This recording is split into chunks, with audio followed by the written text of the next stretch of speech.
All right, welcome back to the baseline. And today, part two of our two-part podcast, top 20 greatest starting pitchers of all time.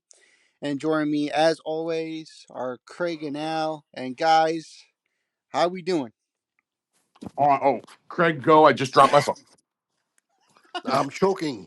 I would go, but I'm Craig's coughing. choking. I'm dropping my phone. We're off to a rousing start. I love it. Damn. Well, I got my phone back, so you get your choking situation, and I'll say hello. Oh So man. we're doing awesome. Thanks for having us, Jordan. It's good to be back, man, and I can't wait to finish our top 20 starting pitchers. We did our 11 through 20 last week, and I had a blast with it. We were we had a lot of similarities and a lot of differences. I can't wait to see where our top tens land. It's going to be really fun. I totally agree. I'm done choking. Nice. And yes, it's going to be a lot of fun.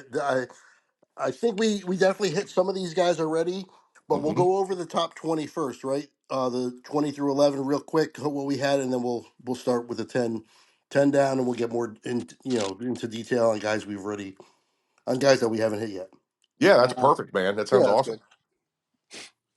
All right, I guess I'll do my 20 through, 11? Yeah, go for it, man. Perfect. All right, so just to recap, for me, my number 20 was Satchel Paige, followed by Juan Marichal, followed by John Donaldson, the pitcher. Then Tom Glavine was my 17. Fergie Jenkins was 16. Bob Feller was 15. Carlton was 14. Perry was 13. Smokes was 12. And Lefty Grove was 11 for me. Very nice. Very nice. Craig, you want to hit yours? Sure. For me, my number 20 was surprising to me, but it was Phil Necro. Yes. Then number 19 was Fergie Jenkins. Yes. 18, Don Sutton. 17, Nolan Ryan, who I don't like. I Uh, love that. That was so fun. 16 was Gaylord Perry. 15, where's my 15? Hold on one second. He's here somewhere. Where the hell is he? That's so funny. Remember, I had an Oh, accounting error last time, and it was at yeah. 15. That's so funny. 15, Steve Carlton. Oh, right, right. 14 was Roger Clemens. Penalized for the steroids, otherwise he'd be much, much higher. No doubt. Mm-hmm. 13, Warren Spahn. 12 was, geez, why is this so hard to read sometimes? I can't read my own writing. If it's anything like my notes, I understand. 12, Sandy Koufax. Oh, right. And then number 11, and again, Sandy Koufax penalized just because he didn't last long enough. And then number 11 was Tom Seaver. Right on. Right on. Very cool. Okay. Cool. So mine starting at 20, three finger Mordecai Brown, 19, Jim Palmer, 18, Sandy Koufax, one of the guys we had all over the place on our lists. 17, Juan Marichal, 16, Robin Roberts, 15, Burt Blyleven, uh, 14, Bob Feller, 13, Pedro Martinez, 12, Warren Spahn, and 11, Bob Gibson. All right. So Awesome. that's, These yep, names, just reading off these names, I get chills, you know? Yeah. honestly, yes. I mean, they're old school guys, and they're all, in my respect of minds, one of the greatest to ever do it compared to now pitching. Um, It's a different game. It's completely different. yeah, Yeah, exactly. 100%. Uh, There's greatness among pitchers in all eras, but boy, what they did in the old days is just astounding. I I agree.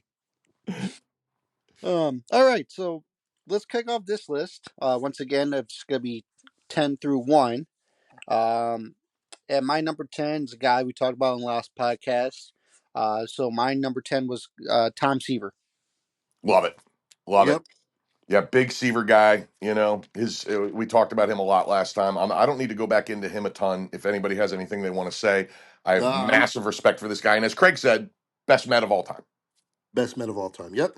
My number 10 was also taken, and my number 10 was Pedro Martinez. Oh yes, yeah, he was my Okay. 13 there. Yep, that's right. Yep. Yeah, yeah, we went into that as well, so I don't need to go much deeper at all. Quick reminder, So where did you have him, Jordan? I don't remember. Pedro was actually my number 7. Okay, very cool. Very cool. All right, great. All right. My number 10, and it was my favorite rant of the entire first podcast, was Nolan Ryan and Craig's dislike for him. And I loved it. It was so much fun. and And I I still have him as the number 17 greatest pitcher of all time. I know, and that's it's within that context that the dislike within that context is just it was awesome. I loved it, and I just had I found some interesting stats. One really cool Nolan Ryan stat that we didn't discuss last time is he has the number one opponent's batting average against of all time. Really? Yeah, Wow. 204. You know who's number two? Sandy Koufax, 205. You know you know how far back Randy Johnson is? He's 10th all time. The batting average is 221. Really? Yeah. Wow. So that's a pretty dramatic, awesome stat for Nolan. And I know listen, he also led the all time in walks and other things, and his win percentage is just a tick above 500. So I get where you're coming from, Craig. I do. There are cases to be made. But then another interesting thing, and the only other thing I really want to get into with Nolan at all, is his winning percentage. I think there's a big factor to be made in that for the fact that he played the most 27 seasons. He played for one team that while he was with them that had a winning percentage over 500, and that was the California Angels, and their winning percentage was .504. Wow. Yeah. Now to compare that Wow. with two other, I was going to do a lot more to try and get a more thorough comparison, but I ran out of time, and I did two guys that are probably on our list somewhere today. Walter Johnson, for instance, pitched for 21 years. His Washington Senators team, who only made the postseason one time, had a winning percentage of 514, significantly better than any of Nolan Ryan's teams. Greg Maddux pitched for the Cubs for 7 seasons, .498, not great. But then he was on the Braves for 11 seasons, .593. Cubs again for 2 more seasons, .519. So significantly better. So it's just a little bit of a comparison. But I just thought the cool stat was the batting average against. Wow. No, that's a cool set. That is cool. Yeah. So that's all I got on Nolan. I just wanted to throw those out there real quick. So number nines. So now my number 9 was also taken. I had Sandy Koufax.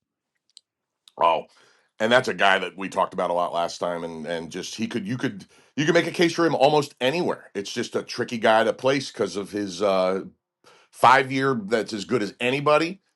Another 5 years that's pretty mediocre, and he retired younger than almost anybody that was ever great. So what a Wasn't he the fascinating youngest guy. into the Hall of Fame too? Yeah, youngest guy to ever go in the Hall. You were correct. 36 years old. Yep. That's Amazing, crazy. Yeah. fascinating guy. Yeah. Very fascinating. Craig. Mine was number 9 was taken. Well, there's a line through it. Somebody had Satchel Paige, right? Already? I did. Yes, Yes. yes, Yeah. absolutely. The big problem with Satchel was the 46.9 WAR. That's pretty low. But all the other numbers are great. So yeah, he was my number 9. There's no issue with Satchel being anywhere.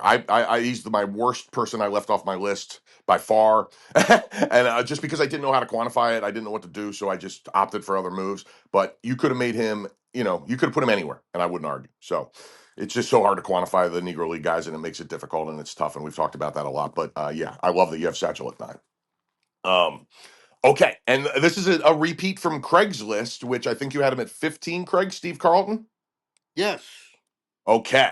Now, I wasn't prepared last week because he wasn't on my list until this week, but I got some fun Steve Carlton stuff because I don't know how much people outside of Philly are aware of just how quirky a dude this guy was and is to this day, I'm sure. But man, I found some fun stuff here. So forget the numbers. We talked about them and they're cool. They're great. But couple things here.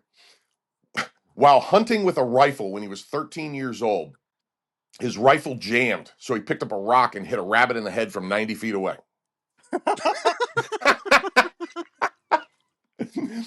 He once flung an axe at a quail in an oak tree and chopped its head off. Jeez, what? He was huge into meditation, and that's what led from. It's one of the factors he credits for. And that was, he was we're talking in the '60s. He was getting into this, so this was not commonplace back then, and he credits that for going from a good pitcher to a great pitcher. Um, he threw a football 75 yards. Wow, Wow. damn. Yeah. Um, Willie Stargell said sometimes, or wait, oh yeah, he said sometimes I hit him like I used to hit Koufax, and that's like drinking coffee with a fork.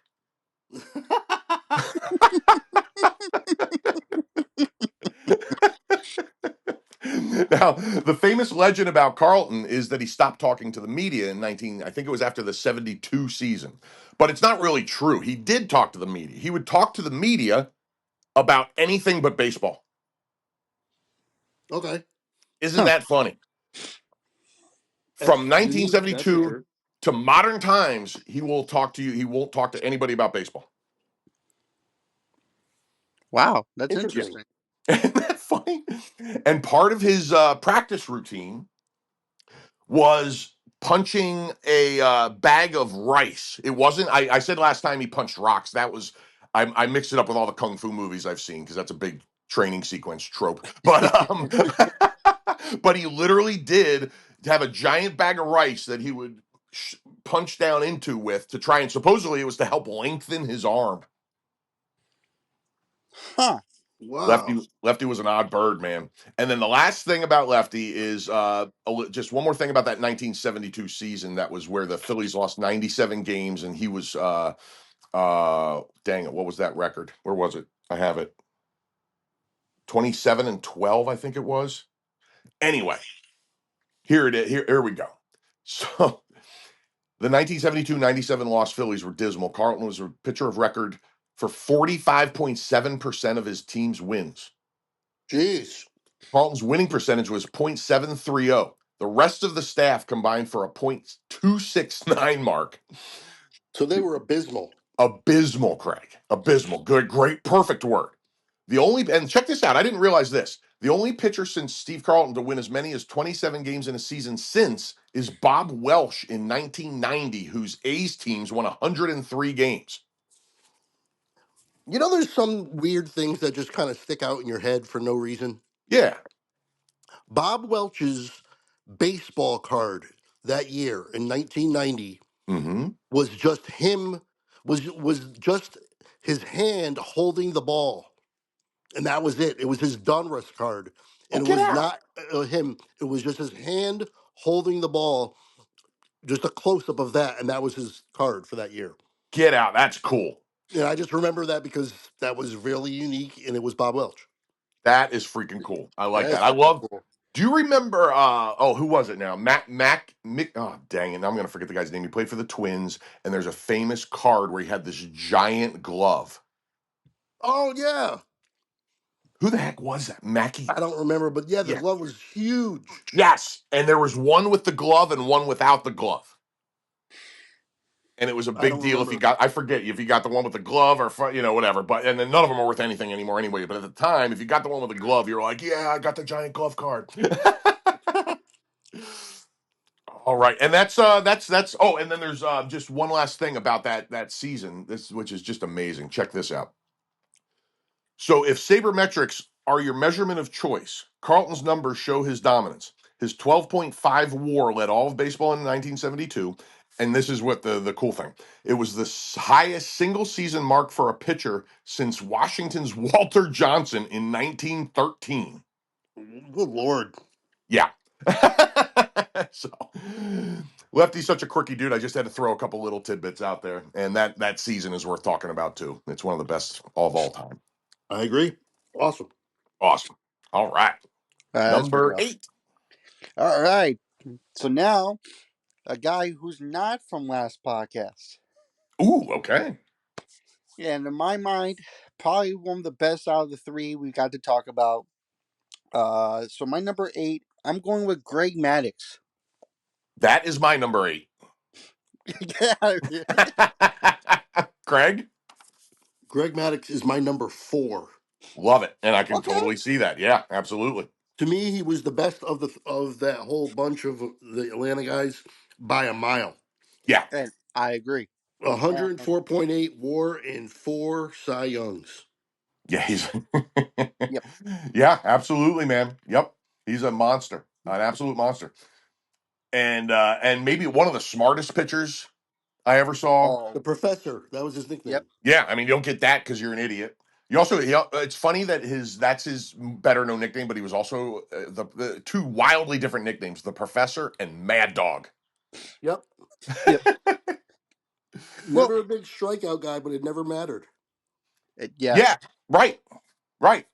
And his low strikeout numbers are better than anybody that played 20 years before him and beyond, except for Look, two guys, Nolan Ryan and look Sandy at it. Koufax. Look at it.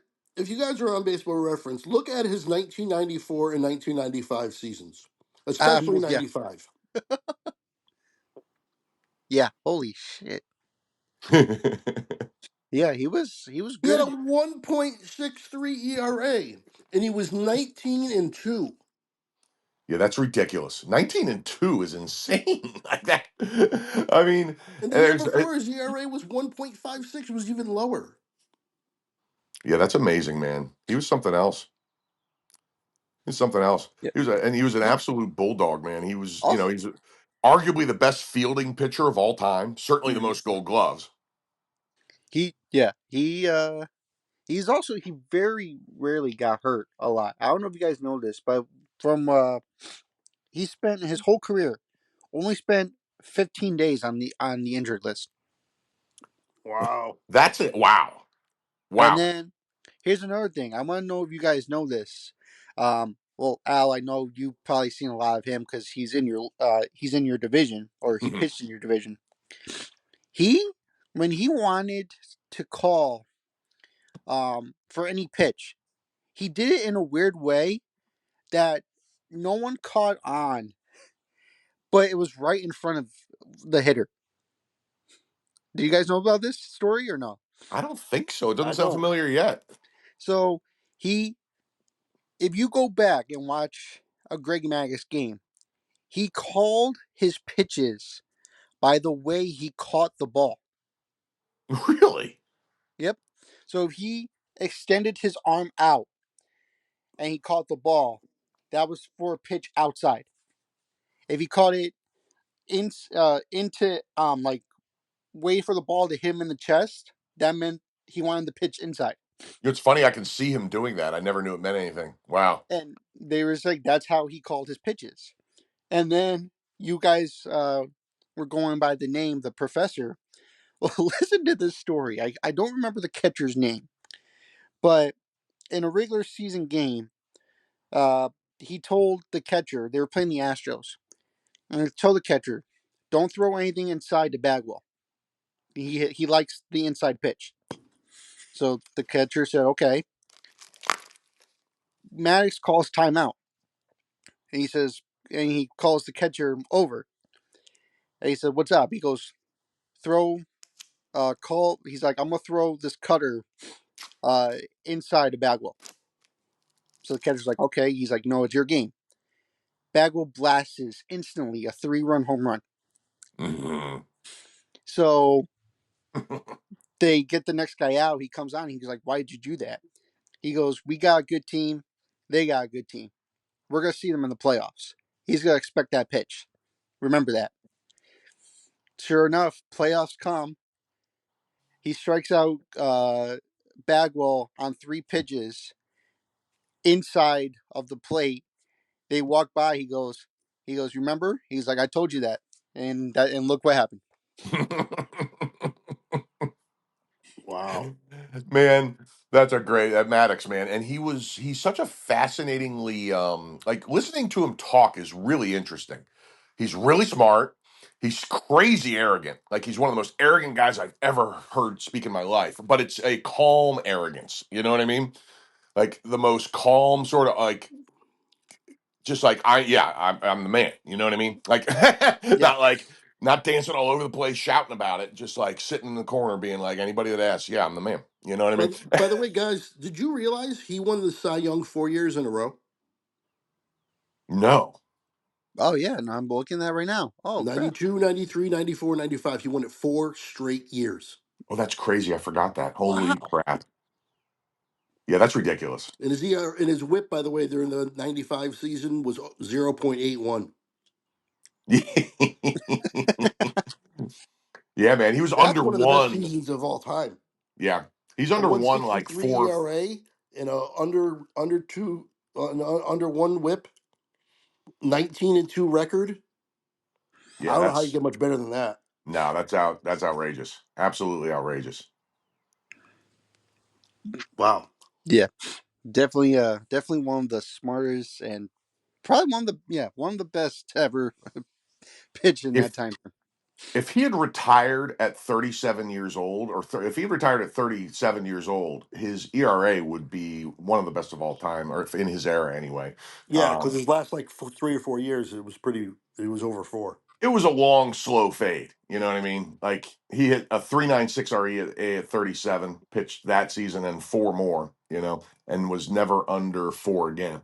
So, but the greatness before then is outrageous. And this is Well, what we were yeah, talking about with Koufax, by the way. You know what I mean? We never got to see Koufax pitch between ages 37 and 42. You know, yeah. But the four Cy Youngs in a row, that kind of speaks for themselves. I did not realize that. I honestly, I didn't. I don't remember ever even talking about that. Or I mean, obviously, I must have known it back in the day, but I forgot all yeah, about it. four in a row. That'll never happen again. I mean, that would be astonishing. Yeah, absolutely. That's crazy. Oh, and one more stat before we hop off Maddox, which I found interesting. Only pitcher to record 300 plus wins, 3,000 strikeouts, and have fewer than 1,000 walks in his career. That guy Wow. didn't walk anybody.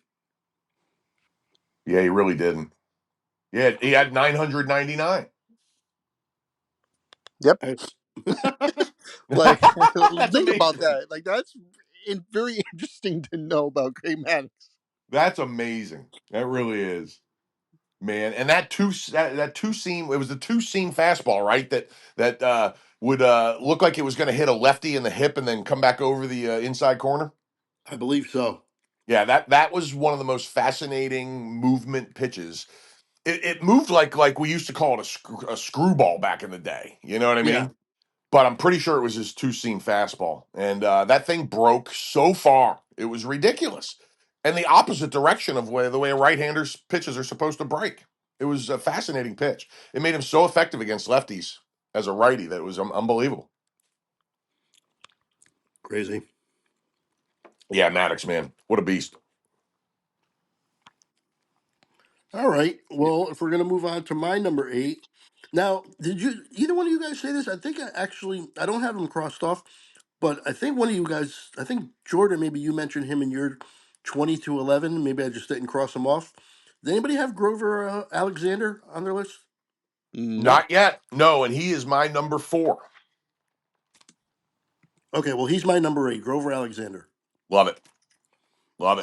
373 wins, 208 losses, a 119.7 WAR. Good lord. I mean, it's insane. It's insane. Um, And real quick, we have to say his full name because it's one of the coolest names ever. Grover Cleveland Alexander. And by the way, I didn't know his nickname is Old Pete. And if yeah, you because his try, name is actually Pete Alexander. yeah, it's not though.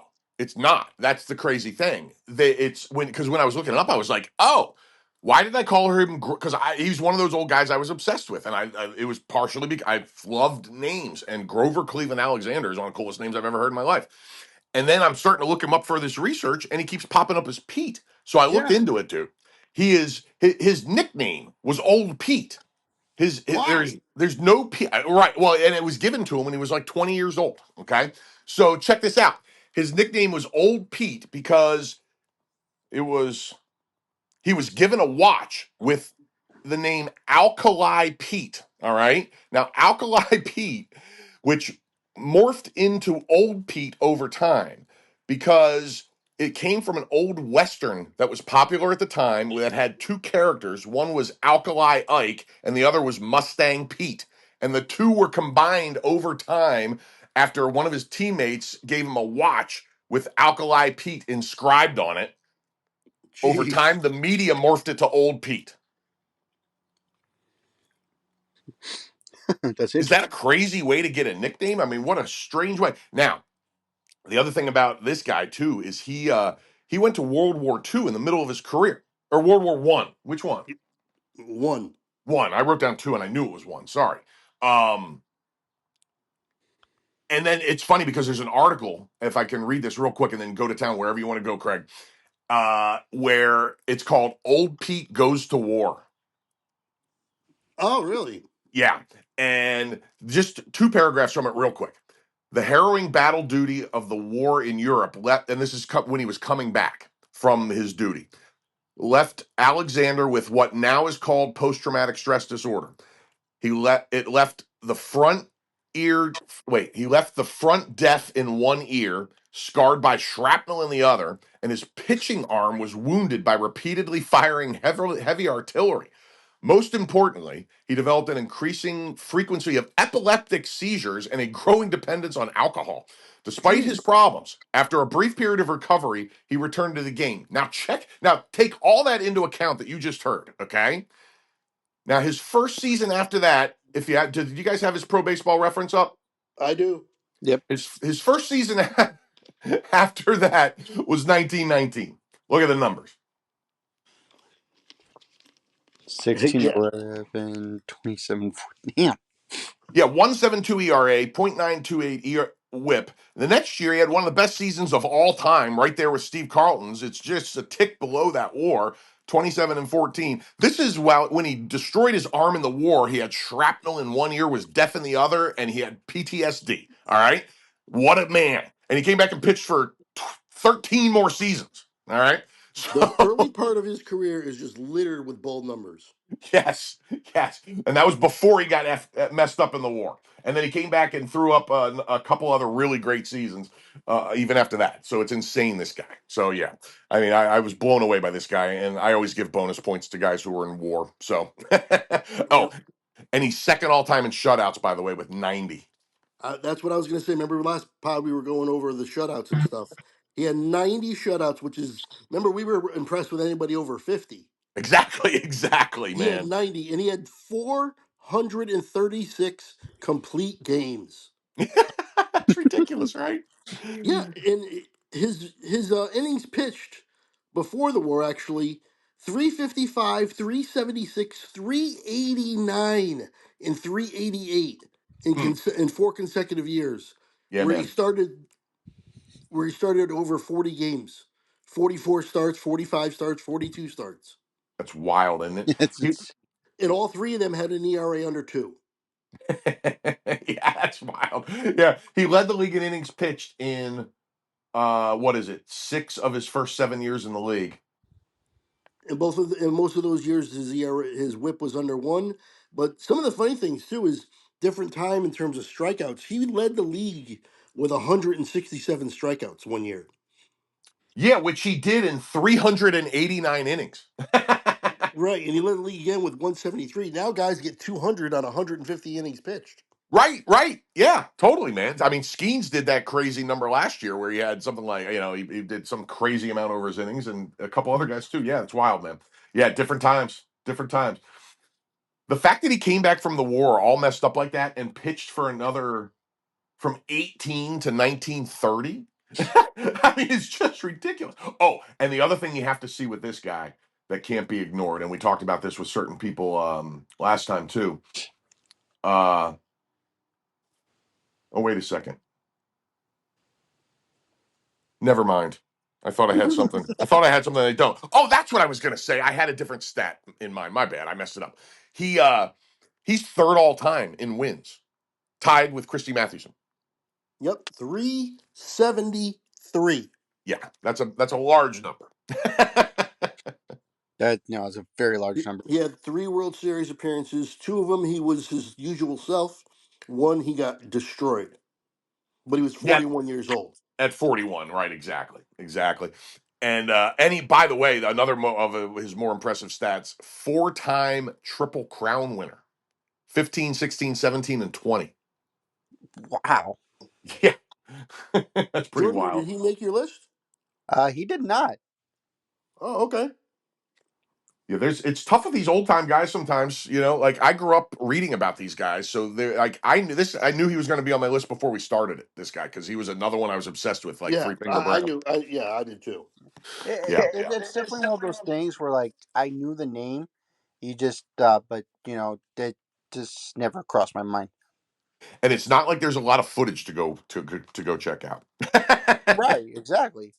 But from the numbers alone, definitely They're great. insane. Yeah. Yeah, yeah, it's ridiculous, man. It really is. It really is. And God only knows what we would be looking at number wise if he didn't go to the war. Yep. Yeah. Yeah. Incredible. I love it. Awesome. Good one, Craig. Good one. And he was your eight, correct? He was my number 8.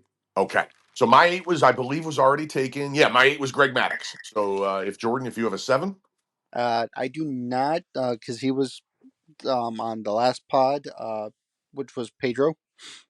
okay, right on. Craig. Which by the way, before we do it, Oh, please. I didn't know this. As good as he was, Pedro, it's hard to believe that he does not have 300 wins. Yeah, he just didn't pitch long enough. You know Yeah, what I mean? which He's not even close when you really. I mean, he only has 219.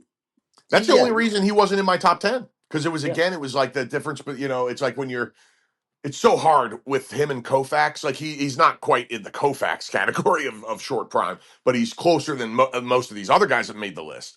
And it's tough to figure with those guys. Like, how much do you give them bonus points for their awesome prime, but then subtract for not pitching as long as the other guys that did? I don't know. It's an interesting debate. no, it is. But that's my thing on Pedro. That's all I Love wanted it. to say. Love it. All right. My 7, I believe, was also taken. Bob Gibson. Oh, love it. Yep. That's awesome. Okay. Yeah. I have Was no my problem number with him 7. being anywhere. All right. So Al, And also, by the way, real quick, to me, it's between everything I've ever read and for certainly what I've seen with one of the guys, it's between him and Greg Maddox for best fielding pitcher of all time.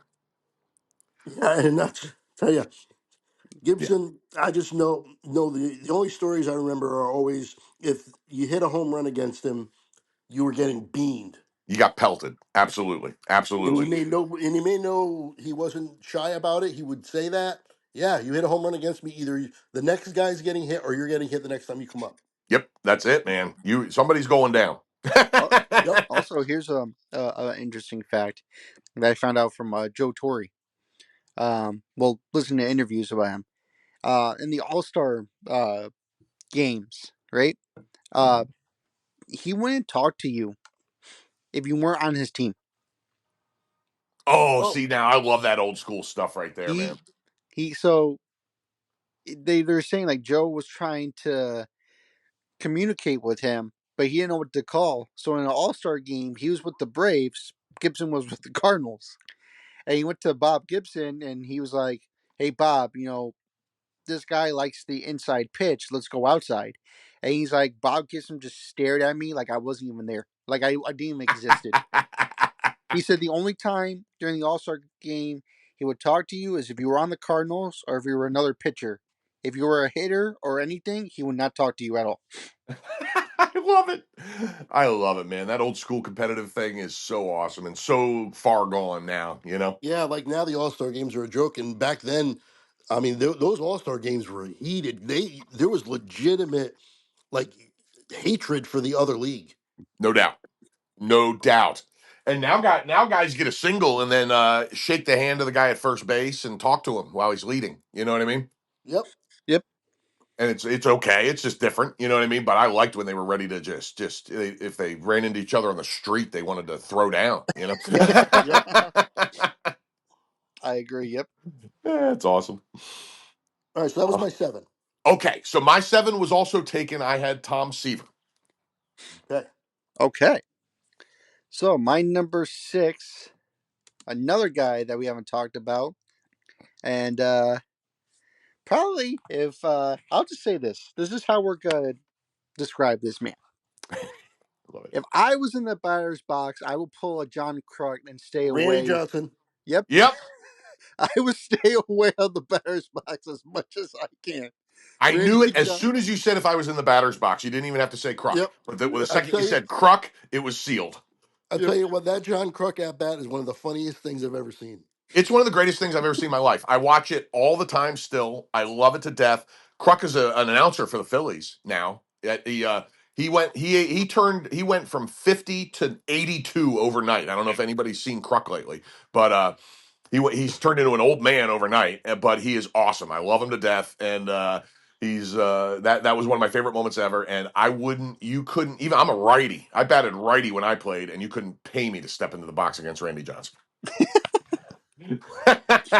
Most Yep. intimidating pitcher ever. Yep. Yes. And here's another Scary. guy which I didn't know except for I was doing this research. He also won 4 straight Cy Youngs. Well, Four straight. Randy did too. Yep, he won he did. he won five, but yes, he won four in a row. Yep, Man, 99, 2000, 01, and 02. what the heck? How did I miss that? I mean, I remember. I guess I lived through it. I must have known it at some point, but I forgot both of those. That's Yep. amazing. He had 3 ERA titles. During those 4 straight, he struck out at least 334 batters in a season. Do I have the God. wrong stats? I have four Cy Youngs here, but I have five Cy Youngs written down. Did I not? No, you're right. No, It's because four straight, yeah, five because he total. won. Yeah, he won in '95, but he won 4 straight with Arizona. That makes sense. What the hell? Oh, wait a minute. Well, it would be helpful if I actually was on Randy Johnson. Oh, I was still on Greg Maddux. oh, that's awesome. I can That's only see awesome. four in a row. There you And go. he's the only other guy you could have had pulled up that would have had four Cy Youngs to look at. That's awesome. Uh, Unbelievable. I tell you, his strikeout numbers Oh, they're four crazy, man. thousand eight hundred and seventy five and 4,135 innings. It's incredible. And by the way, we talked about it a lot last pod. We haven't talked about it a ton this pod because we hit a lot of the numbers last time with the guys who have come up. But this is the highest Ks per nine on my list, and Yep. I think that I'm pretty sure I'd have to. I don't actually. Now that I said it, I'm not sure, but I think it's the highest Ks per nine currently in the Hall of Fame for a starting pitcher. Yeah. His case absolutely ridiculous. I mean, there's a couple years. His 2001 season, he had 372 Ks. Only 249 innings. Like that's crazy. That's like almost a Raldis Chapman prime numbers in strikeouts as a starter. Yeah. Yep. And also, sporting a 248 ERA at the same time. Yeah, it's wild, man. It's wild. And one of the things about Randy that I wanted to point out too is this guy worked harder and improved more than maybe any great pitcher on this Yeah, list. because I he mean, was so wild at the beginning of his career. look at his whips for the first like 6 years of his career. Yeah. His rookie year, he only pitched 4 games. Throw that one out. The next 5 years, he didn't. 6 years, he didn't have a WHIP lower than 1.338, and his highest was 1.854. And he worked his way into one of the best pitchers of all time. I mean, Yep. that is not easy. And we know how all the talk of when he was coming up of the difficulties of maintaining mechanics at that size and everything, and he got it all down and became one of the greatest ever, man. You're And right. And just he worked at it to the point where he actually led the league in whip three times and exactly. had a year where it was under one. Craig, he retired with a whip of 1.17, which yeah, is one of the better whips of any pitcher on this list. And take into account the hideous first 7 years of his career, his whip was probably 1.5 or so for the first 7 years of his career. Yeah. It's incredible the turnaround. It's one of the greatest turns around in the history of baseball, and certainly, I mean, Steve Carlton did a similar type thing, but he was never quite as bad as Randy. And he had that 1 year that was as good as any Randy ever had, but I don't think he didn't have a quite as long a peak as Randy in the ultimate greatness. You know what I mean? Dear Lord. Incredible, incredible. 1999 was insane. Oh, these some of these years, man. He had 100 complete games in an era where Yeah. that was starting to go away. Yeah, no doubt. Yep. He 100. and we talked about the long fade of Greg Maddux, and that's very common. It happened to Pedro Martinez and a lot of other people on this list. Grover Cleveland Alexander. You know what I mean? Um, but Randy Johnson led the league twice in ERA at 37 and 38 years old. Yep. Yep. At 40, he had an ERA of 2.6. So, then he did fade a little bit in his last few years, but we'll give him that from 42 to 45. Yeah. Yep. Also, his strikeouts are second of all time, which is crazy to Yes. think about. Yes. Yeah. Yeah. He was definitely a dominant pitcher. Absolutely, man. Absolutely. I mean, The scariest he pitcher, the most intimidating of all time. he's on Yep. my short list for guys I would want to start one game. Yeah. He Oh yeah, he's definitely. he's on it. Yeah. I love it, man. The Imagine if big he transitioned to be a closer. Oh my God, he would have been every bit as good as Smoltz and then some. He would have been better. He would have. If he was a closer from the start, he'd be right there with Mariano as the best closer ever. I I agree. was thinking even if he just transitioned to be a closer when he was like 40, Yeah, he he could probably have could have gotten pitched another. till he He was probably could have pitched until he's 48 well, yeah. Yeah. That's a cool idea. But I would have loved to have seen what would have happened. And yeah, his Ks per nine would have gone up, yeah, I always you think of know? that like with these really hard throwers who like start to fade away. I would that would be my philosophy as just an organization. If you're a real hard thrower and then you start to fade and you're getting older, try them out as a closer. I bet you they'd Absolutely. be able to to, Oh, to harness it for one inning at a time. I'm all yeah. for that. I agree. All for it. A lot of people don't do that anymore. And to be honest, it was all because of Smoltz. When I saw Smoltz do it, I was like, you know what? More teams should do this, I but nobody completely does. agree. Yeah.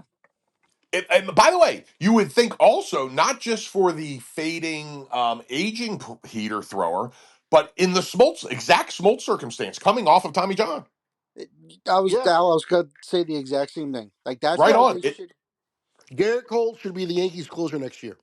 See, I love it. See that I don't. It astounds me when something works so well, and then you never see anybody else Anybody try it else? ever again. Yep. If Cole was the closer next year and then was back to being a starter in 27, I would sign up for it. Right on, right on. I Well, Yeah, you want probably wonder why because and I've noticed it a lot. But teams nowadays, they I don't want to use it because it sounds bad, but it's the only word I could think of. They baby the starting pitching now. Yeah. that 100%. Let the guy finish the game. Like I can't tell you how many times that I've gone and I've seen a guy be lights out in a shutout game, but then the eighth inning he gives up one hit. Okay, time to take you out, and he's thrown like 75 pitches. No, leave him in the game. I agree. I agree. It's just the way the It, game's gone. And the it's thing ridiculous. is, all this babying of these pitchers, it hasn't helped in terms of injuries. There's more injuries now than ever. A hundred So what's percent. so And they what's the do it in the point? name What's of the trying to keep reason? him healthy, and it doesn't work. It never Clearly, works. nothing. It's an unnatural motion done to the point of insanity. And It's the, never going to be healthy, but it is right. what it is, Yeah, and you just have to deal. You know what I And the mean? yeah, injuries that are happening now are because it's max effort every pitch now. Yeah, yeah. They need to go back to not having max effort every pitch and stop babying these guys. And I think it would be better off because there's like we said, the injuries are not slowing down. If anything, they're picking up. Trying to baby them yeah. is not working. Completely agree, I man. I agree. Like I don't know. I'm watching teams now that are usually like so good, and they're just struggling because of the starting pitching. Yeah, Yeah, there's going to be a bounce back at some point, and I'm just curious to see where it lands, like where we are 10 years from now. You know what I mean? right, right. Right. Yep. I don't think we're ever going back to guys that pitched 600 innings a year again, but I don't think it's unreasonable to think we could get back to the 250s. Right. Yeah, Oh, I agree. Yeah. so that was your Randy Johnson. That was your number 6.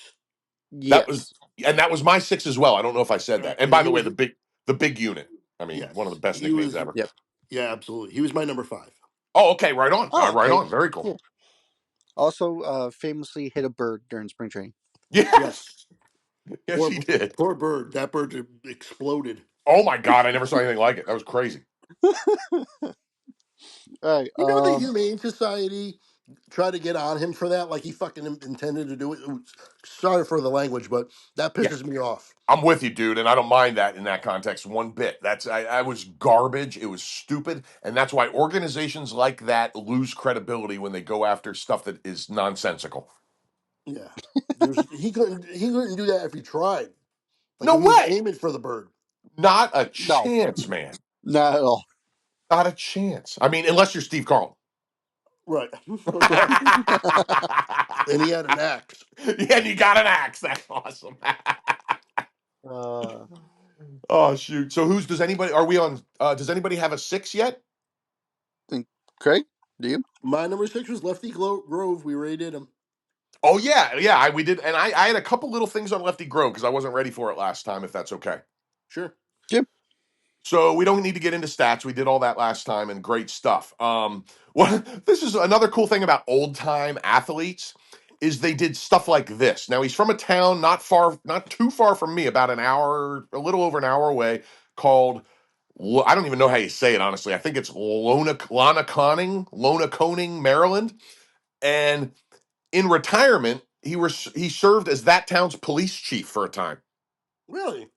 Yeah, Hmm, one of the best pitchers of all time became a police chief in retirement. That's cool. Yeah, isn't that neat? that's very um, cool. and also he is eighth all time in win percentage, which is why one of the reasons I bumped him up so high on the list. No one ahead of him has more wins. No one ahead there. He has the best win percentage among all 300 game winners in the history of baseball. And you have to drop down to like the Pedro Martinez low 200 win territory to get people that have better win percentages than Lefty Grove. So if you're over 300, he has the best. You got it. And it's by far, by far. Yeah, he only has Interesting. 141 losses. Yeah, I mean 300 and 141. That's crazy amount of proficiency. That's really wild. Also, pretty good strikeout artist for the time. He was 5.2 Ks per 9 in his era. It was pretty good. And he was a monster in the playoffs. He pitched 51 and a third innings in the playoffs, 1.75 ERA, 1.103 whip, and bumped up to a massive for the time 6.3 Ks per 9. Wow. Yeah. And then just a trivia question for you guys that has is semi related, but not entirely. Um, do you know who is tied? What franchise is tied with the Boston Red Sox for the most World Series wins all time? For a third. Let me say that again. Sorry, brain melt. Who is who is tied? What franchise is tied for third all time in World Series wins with the Boston Red Sox? Is it the A's? Yeah, I meant to ask that damn question before we started Lefty Grove, so it wouldn't be so damn obvious. But if I had asked that without it being on No, Lefty I would have Grove, known it. I would have known it was the A's. no chance, right? No, I But would have. I would have known. oh, you would have because you know your Yeah, history. because the Yankees have 27. I'm always looking to see who's next. Oh, that's awesome, and And I nobody's always even go down the close. list. Yeah, Who's that inching closer? It's them, then the Cardinals, then the Red Sox and A's. yeah, yep. Man, it's amazing. If you ask a casual baseball fan, they're not. I mean, there's no chance they're coming up with the A's because most of them. I guess they did their last two back in the Eckersley and Ricky Henderson and Bash Brothers era. They got two in that era, I think, right, or just one, I think they got two. two, and then all of the other ones were in the Philadelphia A's Yep. era with Lefty and a few other guys back in the day. So And they by the that way, the Philadelphia A's, when you said you made it obvious with Lefty Grove, I didn't even make the connection with Grove on the A's. Oh, you didn't? You just knew that. That's so awesome. That's why I'm doing this podcast with the right people. That's awesome. Because there's not a whole lot of people that would have pulled that out of their ass. I love it. Respect. So yeah, lefties was my number 5. All right, yeah. He was my Uh, six. Uh, oh wait, where did I have Lefty Grove? Huh? Hold on. He was on your last. Didn't you bring him up last time? Yeah, he was my 11. 11. Okay, right on. Nice, Yep. nice. By the way, Randy Johnson's winning percentage was pretty close. He had 303 wins and only 166 losses. That's pretty good too. Oh, That that's great. Yes. Yep. yep. All right. That's all right. Well, my 5 was taken. It was Bob Gibson. Okay. And my 5 was Lefty Grove. And my 5 was Randy Johnson. Oh, I love it. All right. All right, Anybody got a 4? I do. It's a guy we did not talk about, I love it. and yeah, I'm gonna talk about him. I'm actually kind of happy to put him on his list. My number 4 was Christy Mathewson. A boom time. That is my number 3. That is my number 3. Oh, I love it, Craig. That's Wow. awesome. Okay. Love it. We're all in the same ballpark here with this guy. Go to Well, town, man. it's This is insane the things that I read about him. He like led the league in strikeouts 5 times between 1903 and 1908. Set a modern record for wins, modern era record for wins by an NL pitcher. Uh, Pitched 3 shutouts in 3 starts um, from his time. Also, never won from 1903 to 1914. Never won fewer than 22 games in the season. that's outrageous, man. Oh my God. Yeah, it's That's outrageous. like it's insane of how much this dude. Well, I guess you could say just loved pitching. It's Just insane. it's ridiculous. You're right. I mean, There ugh. was a year he was 37 and 11. Yeah, He yeah. won 37 games one year. 37 and 11. I mean, come on. 31-9 in '05. Incredible. Yeah, and he won the Triple Crown that 2 years, by the way, one of which is the one you were just pointing out, Craig. Um, man, incredible. 37 and 11. 435 complete games and Oh, 79 shutouts that's right. I was just going to say throw out the shutout number, which is, by the way, is third all time. and He's 30 even got 30 saves. saves. Yep. Yep. He He did it led the all. league in he led the league in saves the year he won the Triple Crown and went 37 and 11.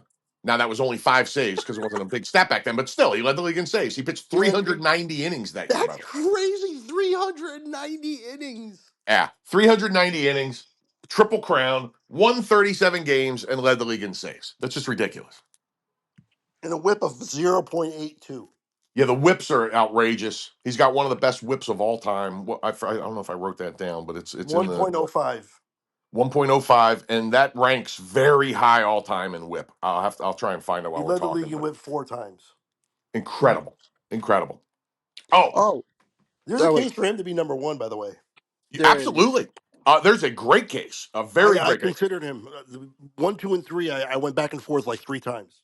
I did a lot. It was I almost made him number 2. That was where it was very hard not to. But yeah, we'll So we'll get there in a second. But okay, here's where he was definitely going to be top 3 for me once I saw this because there's so many just amazing numbers among all these guys we're talking about.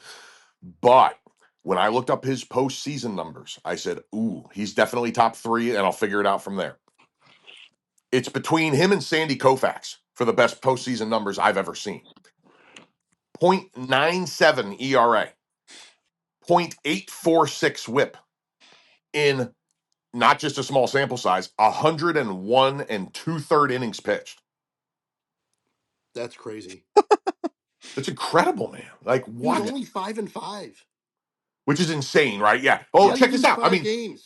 some of these things are crazy. Well, check out the 1911 World Series. He pitched 3 complete games, had an ERA of 2, and went 1-2.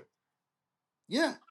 He had 11 career postseason start or postseason starts in 10 complete great games. He averaged less than 1 run a game allowed and went 500, which tells you how How? good because of who he was pitching against. Remember, some of those games were against Three Finger Brown. Yeah, and it was probably 1-0. A lot of 1-0 losses. Exactly. And remember, Three Finger Brown was 13-11 against Christy Mathewson, which is the reason one of the reasons. And not was it Three Finger Brown? No, it was. Yes, it was Three Finger Brown. And that's why he had to be on my list, because it was like, okay, that's it. I wanted him on the list anyway, and I was like, okay, there's all I need to put him on. Because Christie was one of the best of all Yeah. time. Yeah. And by the way, that's where the three shutouts was from the World Series. He pitched three straight shutouts in the World Series. Incredible, incredible. And Which he pitched yeah. four total. Yep. I Here. mean, good heavens. Oh my gosh. His his whip in that 1905 World Series was .556. Oh my God, Damn. That's ridiculous. that's Yeah, one That's base runner every 2 innings. that's yeah. In yep. 27 innings, he gave up 14 hits and a walk. What the heck? Oh man. Okay, and if you'll indulge me, I have a fun little Christy Mathewson thing, because I didn't know. I mean, Christy, I just like that's probably his nickname. You know what I mean? And it kind of is. But he had two other nicknames. One which was kind of cool but not as common, the Gentleman's Hurler, which I thought was a great nickname. But the more common one, which I had never heard before. Tell me if either of you had the Big Six. No. Hmm. And he got the nickname because at the time he was at his peak in pitching, early peak, I should say, the New York City's Big Six Fire Company was renowned for its speed and reliability. So he became known as the Big Six pitcher. Wow. How cool is that? I love it. He has an 11.8 WAR 1 year too. Yeah, ridiculous. One of the best seasons of all time, no doubt, as far as WAR goes. Kind of one of the reasons why I have him three and not the other, because the other two that are ahead of him, their WAR is absolutely ridiculous. No doubt, no doubt. And and it was hard to ignore, and that's probably why I did it too, in large part.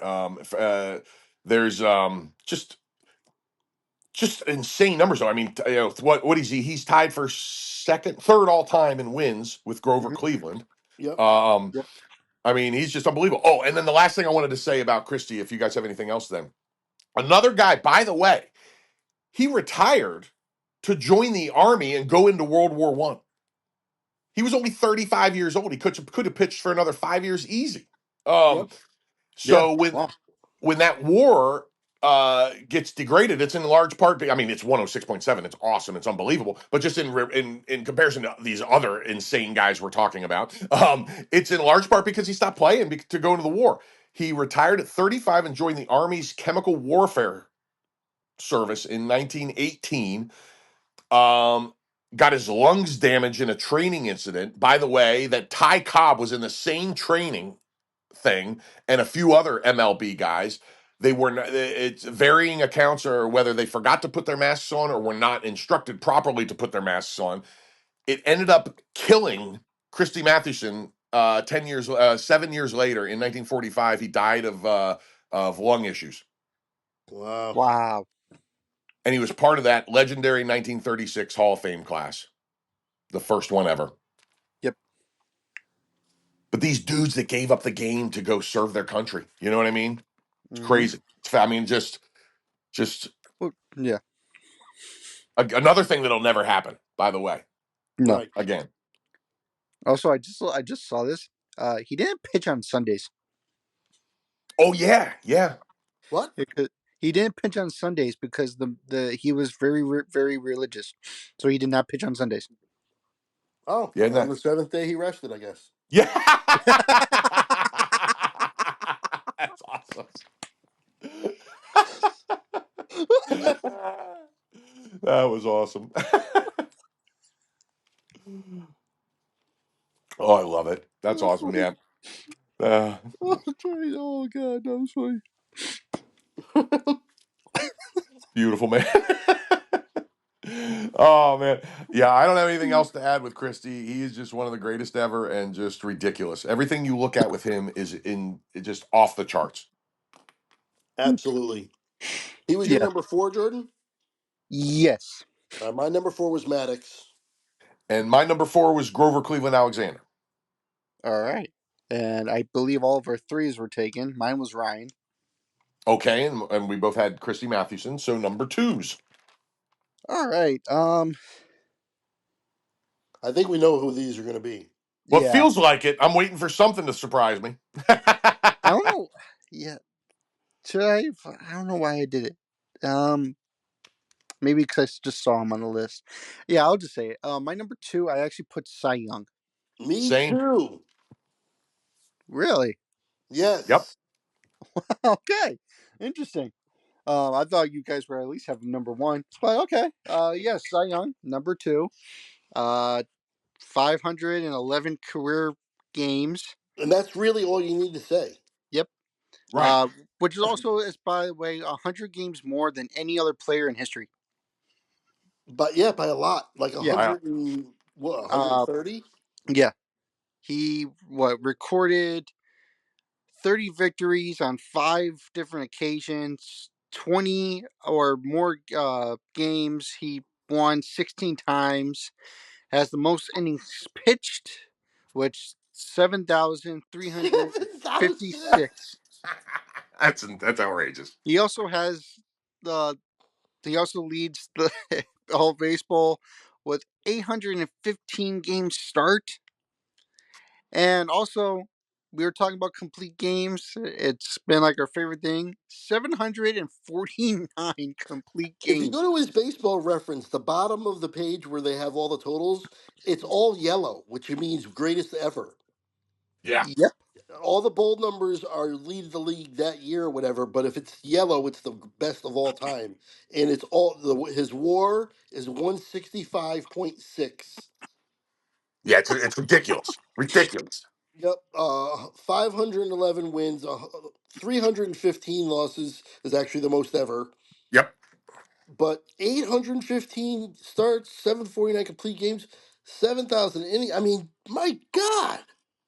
Dude, it's outrageous. And let me throw a couple little things in there, in just for some frame of reference too.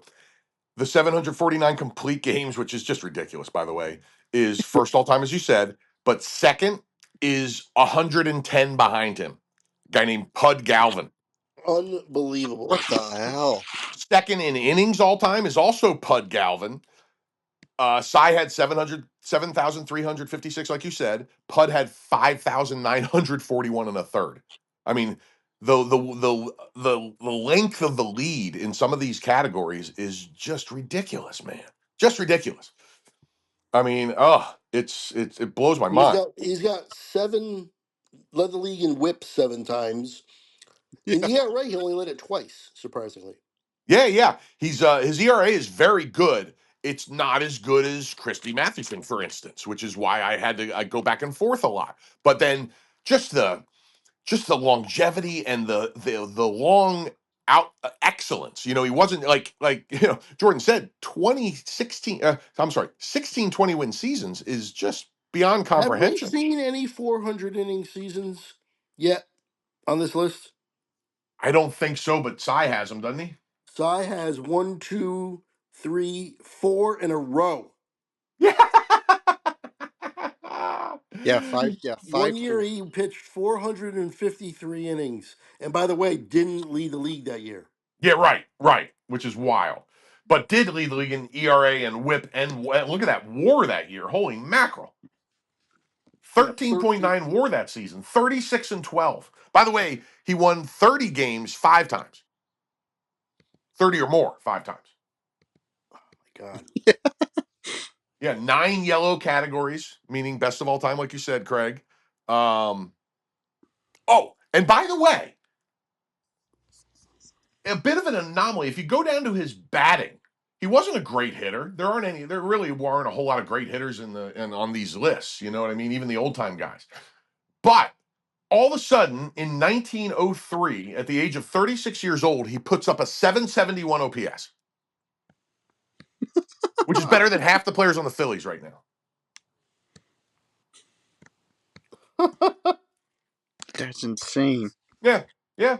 I mean, he's a career like 210 hitter, but that year he batted 321. I don't know what got into Cy that year, but he all of a sudden he started hitting like a maniac. Wow, Unbelievable. his one time in the playoffs, he sure did perform well as well. Oh, absolutely, Yeah, absolutely. ERA of 1.85. Oh yeah, 1903, 36 years old, 31 hits. Holy cow! That was the first World Series ever, by the way. Wow, nice. Once they created the National and American League. I mean, And by yeah, the way, check this. Check out those stats. He pitched 34 innings in one World Series. That's a crazy. that is yeah. Um, there's a reason why the award is named after him. No doubt. Um, No doubt.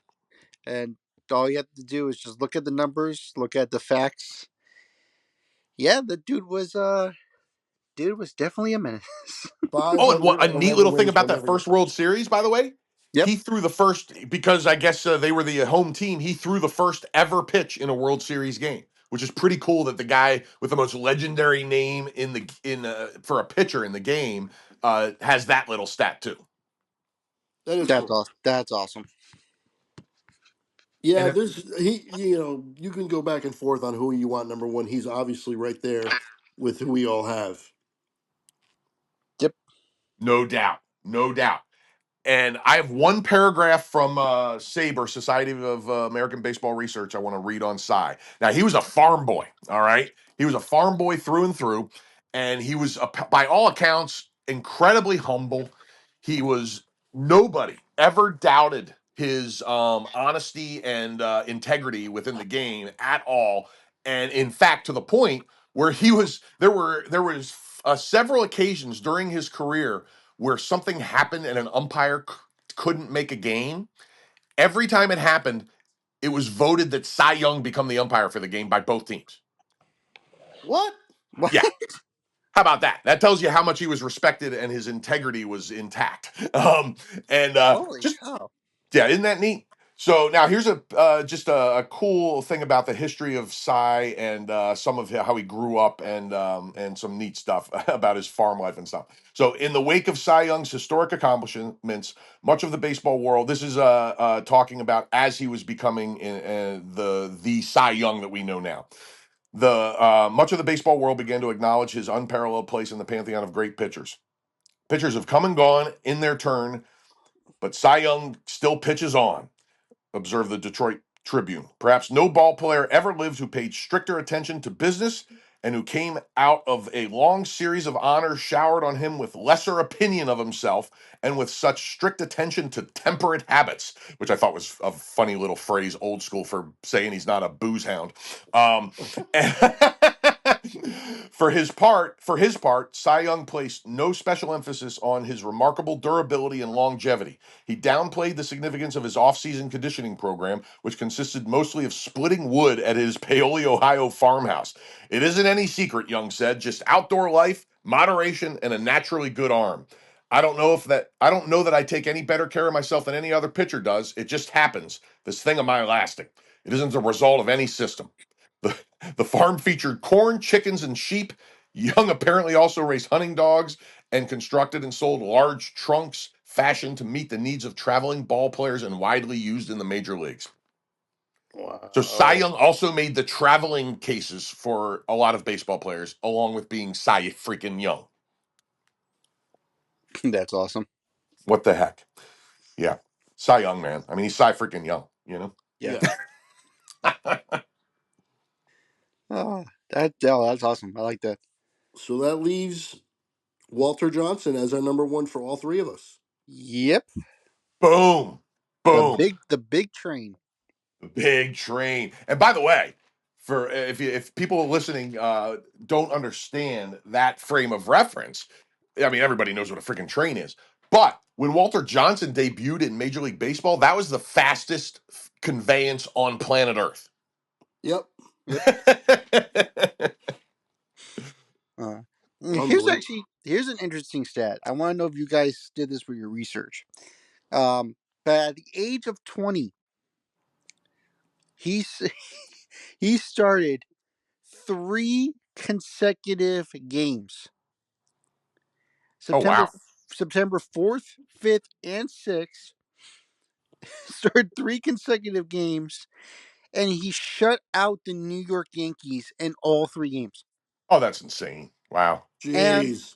here's if everyone want to know what he did in those 3 games, uh, these are the hits. He allowed 6, 4, and then 2. So he got Incredible. better. Yeah. Yeah, right. Yeah, right, right.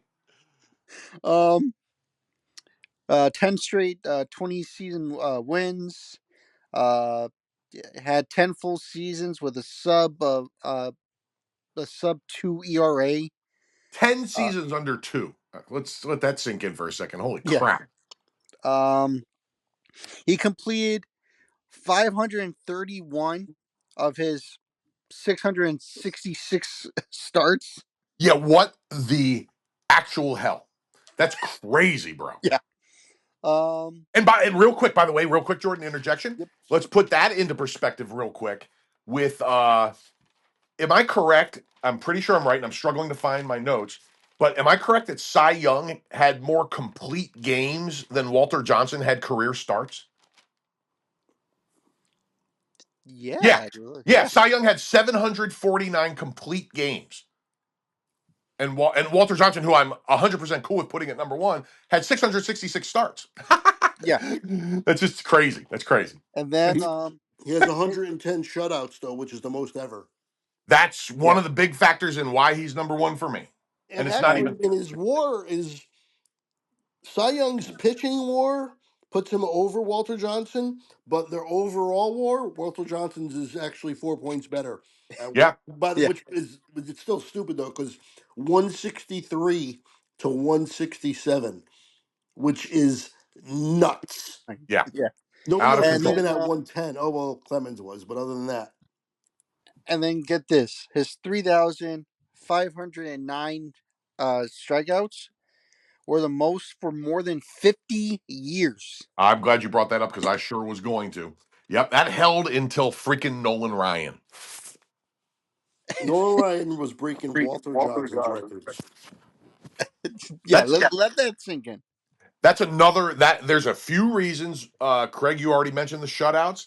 There's a few reasons he ended up number one when it was a very tough call with some excellent candidates.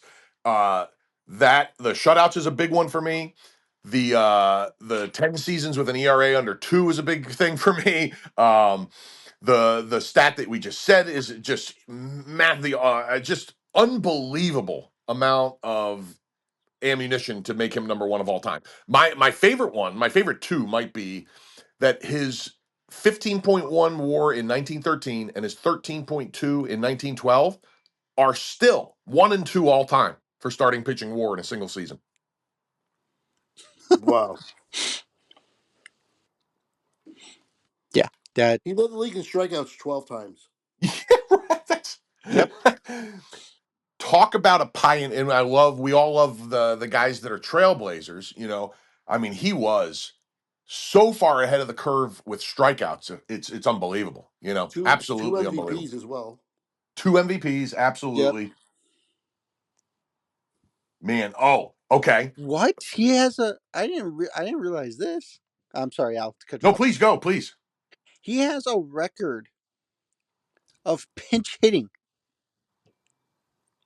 Yeah, his Wh- hitting was pretty good. That's why Yeah. he got 12 points of WAR on his hitting, which Yeah. is what put him over Cy Young Wait, for he has overall WAR. 110 pitch hit appearances. His lifetime batting average is 274. Holy cow! His lifetime batting average is better than Ozzie Smith. Yeah. Wow, that's insane. Oh, Oh, it's unbelievable, man. Yeah, he was just an all-around player, man. he in 1-1-1-0 games. He lost 26 of those, but won 38 of them. Mm. Man, yeah, he's just his accomplishments are astounding. Led the Absolutely league in freaking. WAR 7 times in 5 years in a row at one point. Yep. Yeah. Oh man. Yeah, he's seventh all time in ERA, seventh all time in WHIP, second in wins, and then Yeah. my two favorite little nuggets. Oh, sorry. So I think you broke out for a sec, Craig. Were you saying something? I was just going to say real quick. The innings pitched, obviously, really very, very high. But I do believe that Cy Young is now officially in our list that we've done. All 20 of these guys.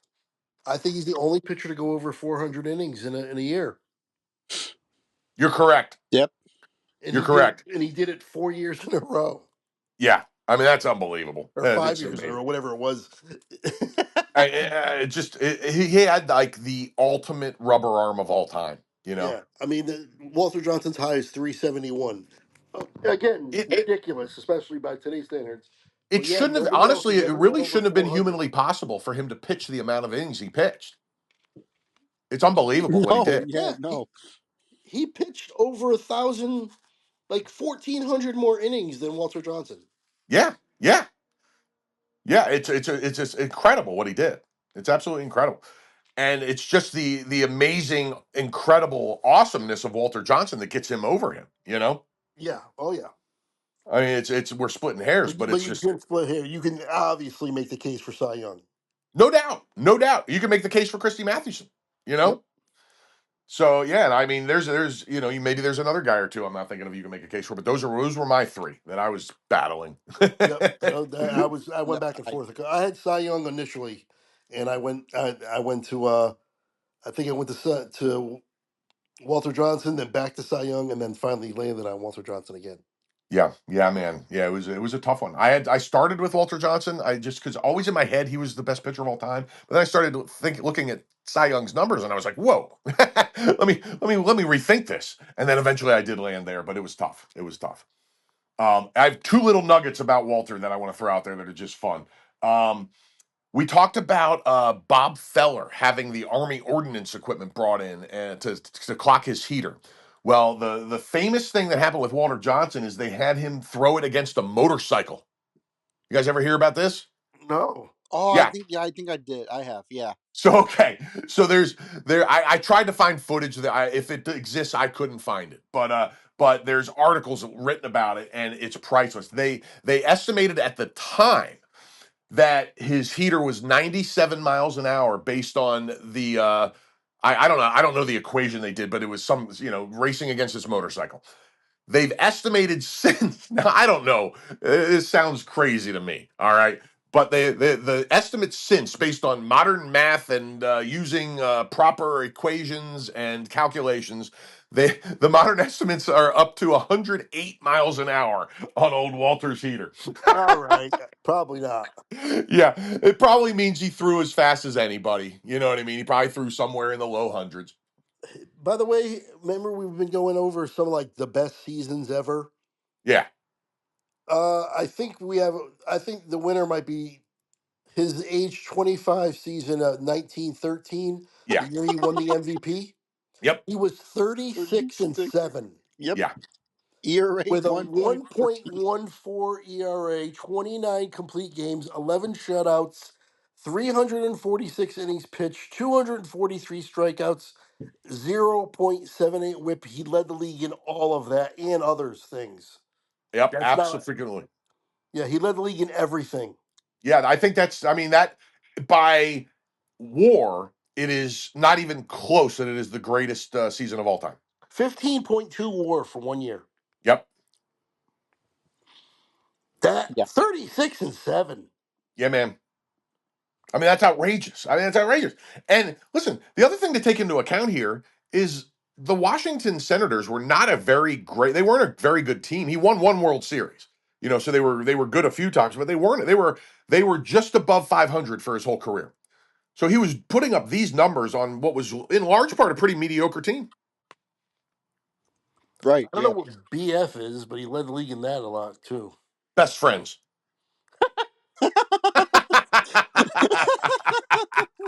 ERA No, plus, it's FIP. it's batters faced.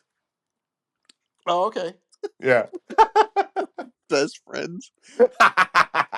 Uh, Strikeout to walk ratio led that almost every year. One, Yeah, two, dude. I mean, oh, oh, 4, 5, 6, 7, 9 times. incredible, And he man. won an MVP late in his career. He was 36 years old. He won an MVP. Yeah, that's Yeah. amazing. Wow. That's amazing. I mean, it's just astonishing what this guy accomplished. Oh, and I one of my favorite quotes I've ever gotten about anybody comes from the old crazy man curmudgeon Ty Cobb. Check this out on Walter Johnson's fastball. This is Ty Cobb's quote: "Just speed, raw speed, blinding speed, too much speed." End quote. Wow. Nice. So maybe he did throw 108. Uh, all right. Well, I think we did it, guys, huh? I think we did. Yeah. Think Um, so. honorable mentions. Oh yeah, Yep. absolutely. Whoever wants Uh, to go first, by all means. all right, I'll go. More of most of the guys that made my honorable mentions were from around when I was watching, Hmm. but I don't know why, and I don't know why I like this guy so much. But he was definitely on the top of my honorable mentions. Um, but I had Zach Greinke. He's in my honorable mentions. Yeah, Yeah, he was on the cusp for me, for sure, for sure. I yeah, don't know if he made my list or not. I don't think he did, but I wouldn't argue it at all. I had to cut myself off at a no, certain point because I was getting ridiculous. um, yeah. I mean, He had numbers aren't. 225 wins. Yeah, Say that again, Craig. I missed that. He had 225 wins. Yeah, man, and he was excellent for a long time. He really was. It was that there was that tough couple of years when he went to I think Arizona, wasn't it? Yeah, but a yes, 1.17 whippy career. That's amazing, man. That's amazing. And by the way, Zach Greinke is the reason I know about something called social anxiety disorder. Yep, because yep, he I had has it. never heard of it before, and it explained a lot about my youth. I'll say that much. And when I heard that, I was like, "Oh, that explains why I freaked out every time I walked into the doors to school when I was a kid." You know what I mean? And it helped clarify some things and help me clean up some stuff in my life. So him figuring that out led to a lot of people getting helped. That's awesome. It's really cool because it almost ruined his career, and then he became one of the best best pitchers ever. So good for him, man. yeah. I agree. But Yeah, yeah, he's a not favorite of mine as well. That's yeah. awesome. I put him on there. I liked it. You know, definitely. Well, from my time, one of the best Royals I've seen. Um, while watching. If we're excluding George Brett. But yeah, no, definitely one of the better known guys. And if he was still playing, probably be up there with guys like Scherzer and Verlander. Yep, I agree. No doubt. No, great pitcher, man. Love it. That's awesome one. Craig, you want to Also, go next? sure. One of mine is from kind of Grinky's kind of same kind of a mold. David Cohn. Oh, love it. Okay, Love it. yes. I love Coney. He's one of my I'm a big favorites. I'm a big fan of Cone too. I thought he was at his talk about peaks, man. At his peak, I thought he was one of the best I ever saw. Yeah, his numbers get hit for later in his career, but his first like 10 years, oh my god! I'm right there with you, brother. So I Yeah, just wanted to Coney's mention him. And he also does have a Cy Young to his credit. that's a great one, man. Yeah, that's awesome. I love it. No, I like yeah, David Cohn. All right, gents. Well, now this was one of my favorite guys. I did a write up on this guy like he was on the list, and it's the only guy I did that with other than him, and it was him and Satchel Paige because I did not get a Negro League guy on the list, and it made me mad. So so now my second Negro League guy that made honorable mention after Satchel, and I'm curious if he even made either of you guys' radar because it's very possible he didn't. Is Charles Wilbur Bullet Rogan? Nope. Nope. Okay, Jordan. Okay. Now check this out. This is what I started looking into this and I was like, oh my God, this guy's unbelievable. This guy I mentioned this on the last pod briefly about a two-way player that I found, and because we talked about how the hitting war gets added into pitching, like we mentioned with Walter Johnson a minute ago. Well, this guy is one of the greatest two-way players in the history of maybe the greatest two-way player in the history of the Negro Leagues. One of them for sure. If there's a better one, I couldn't find it. Um, he has a lifetime record of, and again, these stats are well undersold because it's the Negro Leagues and lack of information, but pretty good numbers anyway. 120 and 52, a lifetime ERA of 2.65, a WHIP of 1.157. Now those are very good numbers. He led the Negro Leagues in pitching WAR 3 times. He led in wins twice, games innings pitched once. There's a decent amount of black if you look at his baseball reference. But here's where it gets really cool and why I wanted to put him on the list because the pitching's great. But check this out: lifetime batting average of 338, on base percentage of 413, slugging of 521 for an OPS of 934. Wow. Yeah. So this dude was the Negro League's Babe Ruth, but he did it his whole career. Whole career. And he started playing baseball while he was in the military. So when he didn't start playing until he was 26 years old in the Negro Leagues. And then he helped them win a Negro League championship that season in 1924. That season, he went 16-5 and batted 396. Oh my God. And then the last thing I want to say about him, and this was his son talking about his father, Bullet, on comparisons to Satchel Paige. And he said, I do know that, so he said, the first part of the quote was saying that, yes, Satchel was incredible.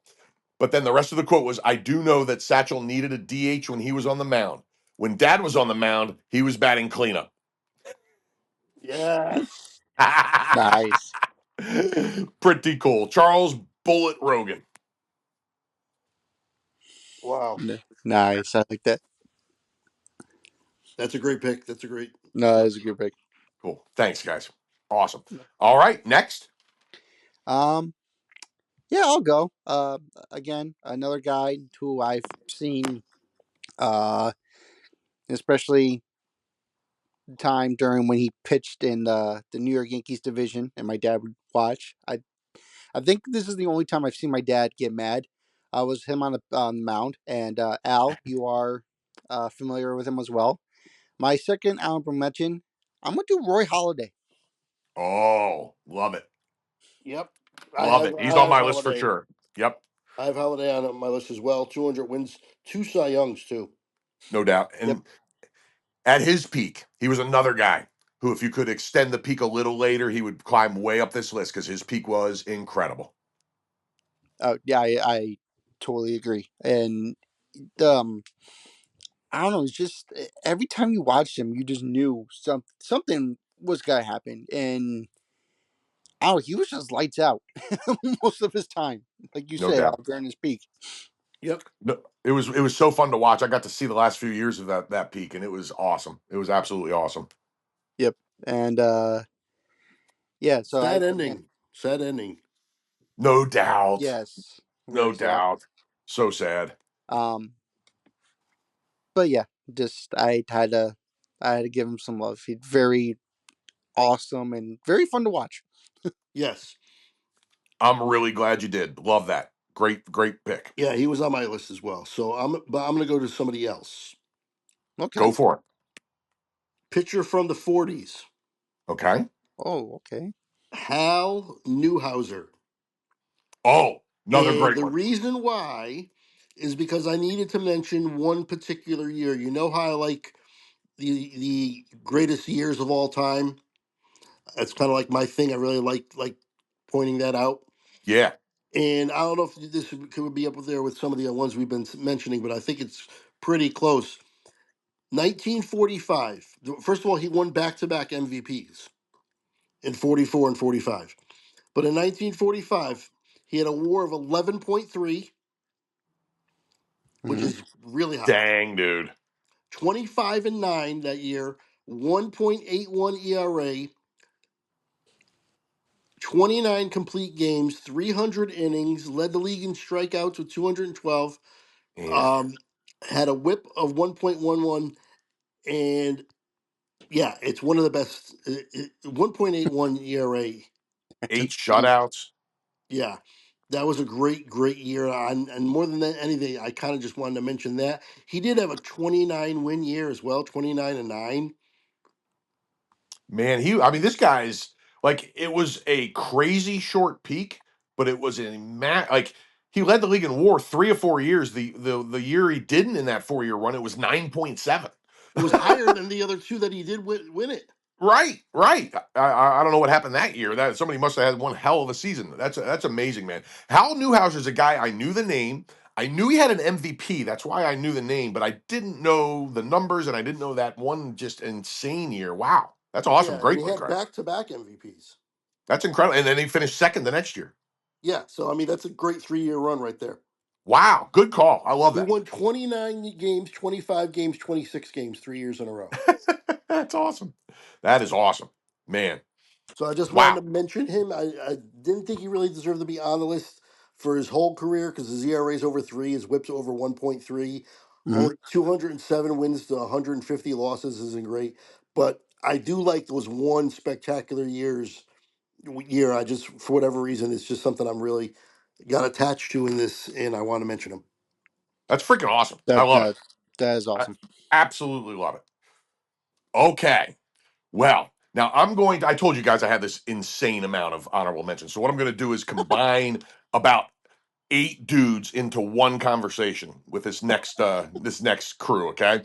Sure. So I want to bring up the pre-1900 guys because they often make the list, but they're way down low compared to like some of the numbers. There's reasons they're down low. They were pitching on a 55-foot distance instead of what it is now, 60 feet and 6 inches, I think, right? Hmm. Um, there were all kinds of changes to the game that benefited hitters heading out of that era and made it tougher to be a pitcher. But there's so much amazing stuff from that era, and every era is their own, and there's still the greats within that era. So we would be remiss if we didn't discuss it. And I want to mention the one a number one is probably Kid Nichols. It's either Kid Nichols or Pud Galvin. So we're going to talk about those two guys specifically. And Craig, you've been waiting for numbers over 400. We found it with Cy Young. Let Yep. me tell you something, man. Check out Pud Galvin, bro. 1879, his first full year in the big leagues, he threw 593 innings. He twice threw over 600 innings. 1883 and 1884, he led the league with 656 and a third innings pitched in 83. Did not lead the league with 636 and a third innings pitched in he 1884. he made he made 75 starts that year. Not exactly. God Exactly. damn. Look at his WAR in 1884. 20.5. Yeah, look at that year. He was 46 and 22 with an ERA of 1.99, 12 shutouts, 71 that can't be right. 71 complete games? Well, he started 72 games, so he Oh, so he completed all but one of them. That's insane. Um my wow. god. His whip that year was Yeah. .988. So this is the kind of stuff you find when you dig real back into the way back machine. The other guy, Kid Nichols. Kid Nichols had the highest WAR of anybody that was not on my list at 116 points. Oh wait, no, wait. That's the pitching one. 116.3. I mean is outrageous. He was 362 and 208. Lifetime ERA of 296. His whip was a little high, but it was high. The whips in that his era were high. He led the league in whip 3 times but had a lifetime ERA of 1.224. So, I mean, just some of the, and then I'm just going to run through real quick some of the names, and we won't get into any more specifics. But check out one of my favorite names I found on all these lists is Old Hoss Radburn. Wow. That dude had a lifetime WAR of 75.4, higher than a couple guys that made my list. Eddie Plank, lifetime WAR of 91.2. Now, here's a guy that deserves special mention for sure. Ed Walsh. His lifetime WAR is only 66.5, but this guy has the lowest ERA of all time, 1.82. Jeez. Yeah. Um, and then the next guy who has a lower whip, Addy Joss, 45.3. But this guy is the all-time whip leader, 0.968. Wow. And then But two other guys, a guy named Tim Keefe and a guy named John Clarkson, have wars of 86.9 and 83.2. So I just wanted to mention that's the Wayback uh, Machine. All those guys pitched at least 400 innings multiple times. I got to mention Radburn again Oh, let's do it. because there's a year where he won 60 games. Yes. He Yes. he was 60 in 12 Yes. with a With a 1.38 ERA, 1.38 by the way. ERA. He started 73 games and he had 678 innings. And he completed all 73 of those games, by the way, Greg. Yep, 73 complete games. Led the league with 678 innings. Oh my God. Yeah, old Haas Radburn. He Oh had a my night that was goodness. a 19.2 WAR as well. It's ridiculous. He only played 11 seasons and he won 310 games. Well, when you win 60 a year, Yeah, yeah, honestly. I mean, Oh, between 1883 and 1884, he had over 100 wins right there. yeah, he had He won 108 wins in 48 two games the year seasons. before. That's awesome. That's so great. Oh, that's so great. Yeah, that's amazing. These old time guys are just unbelievable. What they were doing back then. So Yeah. I thought it was worth just having kind of a little section on them. No, that's I like that. Very cool. All right, who's next? Um, I got one. I got two more, but I'll combine it. If you got but one of my guys, one of my honorable mentions I had was Dwight Goodwin. Yep, he's on mine. Yep. Again, just a fantastic pitcher. I know. And my second one, again, another modern dude, but I think he's well deserved. Definitely, the numbers are up there, and that's CC Sabathia. Right on. Oh, yeah. Absolutely. So those are my last two. I have a few Love it, man. more. Love it. What was that, Craig? I'm sorry. I do have a couple more. Oh yeah, sure. Go ahead. One I want to mention is Whitey Ford. Yes. He had a 690. Absolutely. He had a 690 winning percentage. He was He's incredible, man. 236 and 106. Yeah, he's amazing. And he lost a big chunk of time to World War II. So, Yep. Uh, two complete seasons and parts of another one. yes, yes. But Absolutely, man. No, he was a high guy. He was going to be the next guy I brought up. Absolutely. Whitey was amazing. And again, I give bonus points to anybody that lost time to wars. And his numbers are just he doesn't have the greatest whip of all time, but all his other numbers are stellar, and his whip is yep, fine. You know what I mean? yep. Like it's not bad. It's just not one of the best of all time. But Yeah, everything his else, Cy Young year he was 25 and 4. yeah, Yes. yeah. I So mean, I just wanted to incredible, mention man. him. Now that's a Okay. great one, man. That's a great one. And I'm going to go a little more modern on one more, Cool. and that is Mike Mussina. Oh, I love it. He's Yes. definitely on my list. Yeah, highest modern war that did not make my list. Yep.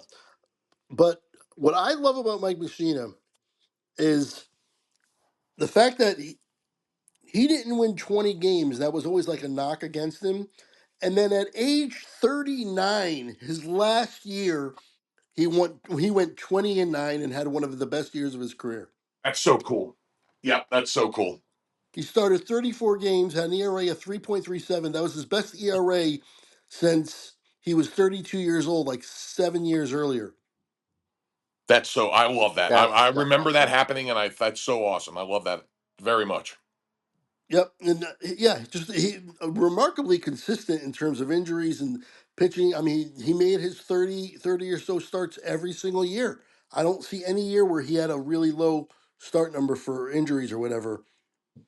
Yeah, once he started, it was 32, 25, 24, 32, 36, 33, 29, 31, 34, 34, 33, just every year.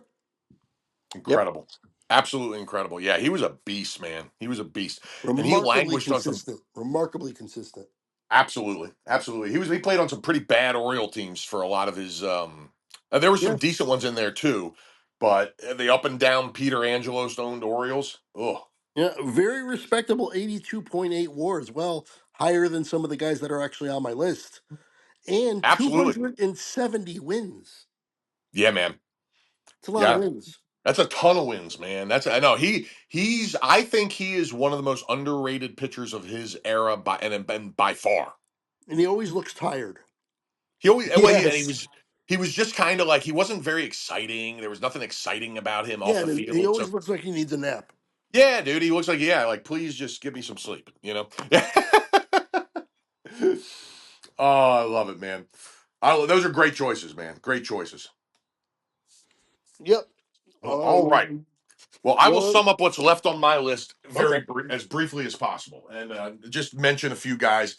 Um, they're one of my favorite names, and you know me and names. I had to mention this guy because it's one of the greatest names I've ever found in my life. He honestly probably doesn't deserve to be on this list, although he had some good numbers. But the name had to be mentioned. Urban Shocker. Yes. I've Come heard of on. him. Career WAR of 59. Played for the Yankees his first 2 years, and then for I don't know who SLB is. I'm not sure. Yeah, I don't know what that stands for. And then played for the Yankees again for the last 3 years of his career. But you know, he was just one of the great names, and he had a season in 1921 where he was 27-12. So he had Yes.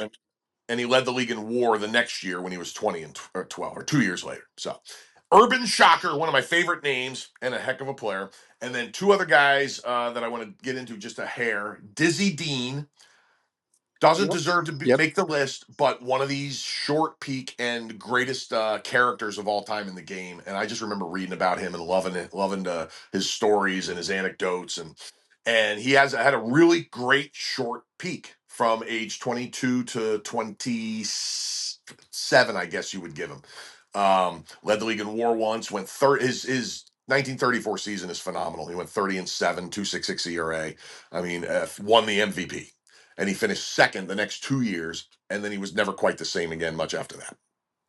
Um, Well, one of the people that he finished second to is the last guy on my list. I oh, also have hit me. Don. I also have Drysdale. We don't need to go into him at all, Yeah, but yeah, yeah, he's on same. the list. But my guy is Carl Hubble. Yeah, he's on mine too. That's awesome. Yep, he went in 1936. He went 26-6 with 304 innings, a WHIP of 1.05. Won the MVP. He won two MVPs, and there's quite a bit of bold on his page here. Mm, And yeah, just he's kind of underrated. Definitely not thought of in the way he should be. 253 wins, a respectable WAR of 68.5. I mean, he's had some really, really good years. 1936 was crazy good. absolutely, man. No, I'm right there with you on Hubble, man. Yeah, his 33 and 36 seasons are, and then a couple others here and there are just astounding. Is that the yeah? No, he was on my list for sure. He was one of the guys I wanted to mention, and I'm glad you did. He had the perfect symmetrical career. When you think about baseball, you think you're going to play from about the age 25 to about 40, and that's exactly what he played. Yeah, He isn't was that great? That's 25 that's his that's awesome. debut and retired when he was 40. And that's just in my mind the years you play baseball. Just like that's what I think about. That's awesome. That's great. Yeah, I'm That with is you. That's awesome. awesome. I love that. And that's my Good. last guy. That's good stuff. All right. Well, I'll give you a couple more here, and then I'll just blow through the rest of my list. So two more guys, and then I'll just blow through a couple that are left. So we got Louis Tiant, Oh yeah. Hmm. one of the craziest pitching motions ever. very intimidating because the only place he didn't look at was home plate until the very last second. It had to be so weird facing that guy because he's looking everywhere but where he's going to throw the ball. And I've been obsessed with him for a long time. And he was just a great pitcher. You know, his career WAR is on the lower end of some of the guys that made our list at 66.1. ERA 3.3, WHIP of 1.19. But his 1968 season is the season you point to with Louis Tiant. 1.6 ERA, 9 shutouts, 258 innings, 264 strikeouts. He was a big strikeout guy too early in his career. Kind of faded as it went on, but he was big early. And Yep. a .08 or yeah, .087 ERA or WHIP that year. I mean, just incredible. So, and like I said, bonus points for the pitching motion. I love that kind of stuff. And then a guy who I thought, honestly, I thought he was going to make my top 20 when we started this list, but it turns out some of the numbers that I wasn't so hip to when I was young don't quite back it up. But you could have made a case for him to be in the back end of this list anyway. But definitely as an honorable mention, I had to mention early win. Oh yeah. Hmm. Yep. Exactly 300 wins. 300 and 244 in his career. Now the ERA is 3.54, the WHIP's 1.329, which is why after looking at it, I decided to leave him out of the top 20. But definitely, you win 300 games and you put up at least pretty good numbers, and you're gonna, you're a Hall of Famer and on my honorable mentions. And Absolutely. another Totally agree. Absolutely. Yep. another fun, cool name too. And then a few other guys I'll just blow through real fast here. I put Oral Hershiser, Rube Yep. Waddle, Tommy That. John. Yep. Yep.